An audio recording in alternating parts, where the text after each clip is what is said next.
Kereta BMW X5, X6 harga dah turun. Baloi ke nak beli sekarang? Kira wear and tear dia bang? Ya ke? Kita cek harga dia dulu. Buka kat mudah je senang.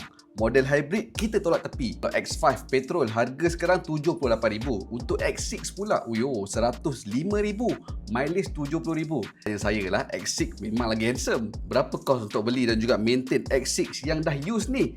Jom kita breakdown. Model tahun 2015, dah 11 tahun, dah tak boleh nak buat loan bank, kena beli cash. Harga RM105,000. Kalau baru dulu, harga RM700,000. Mileage pun dah dekat 80,000. Mostly part wear and tear memang dah sampai waktu untuk ditukar. Kena first kali bila dah beli kereta ni, kena buat basic service reset. Engine oil, oil filter, gasket, spark plug, air filter, cabin filter, transmission oil, pan. Total kat sini RM1,800 hingga RM3,300. Untuk model X6 ni pakai enjin N55 3.0.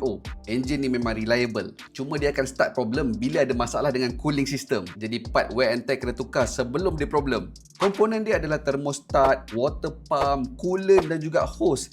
Charge pump yang plastik tu tukar kepada aluminium. Total up yang kena prepare untuk parts cooling ni adalah RM2,300 hingga RM4,400. Campurkan basic service dengan basic wear and tear dulu.